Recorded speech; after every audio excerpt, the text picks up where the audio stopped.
Well, you know, anecdotally, there's a lot of evidence to suggest that you do, but obviously you don't. You don't need to have a partner in that language. But I mean, you know, let's look at what that represents.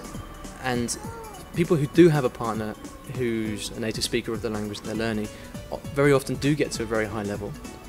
You know, and why does that happen? It happens because it's someone who they can speak with and communicate with day in, day out, morning and night, whether they're awake or tired, happy or sad. They can just, they're always speaking, they're always communicating.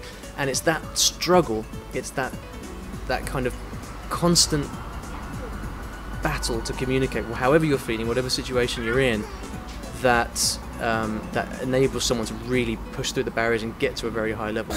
I guess it helps. I mean, but basically the point of having a boyfriend or a girlfriend who speaks the language you're trying to learn is basically getting regular practice. So, you know, you don't necessarily need to have a relationship with someone in order to get that. Friends would also substitute just for talking, and I mean, I speak C2 Russian. I've never dated a Russian person. I don't know if it's entirely necessary, but it certainly helps. Because if you're using a language in those kinds of ways in your home environment, of course you have to go through the normal things of discussing important aspects of your life, what you're doing, and have arguments, of course, too.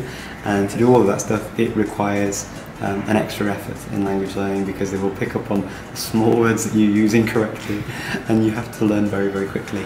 But no, I don't think it's entirely essential, but it can help. It's certainly not necessary.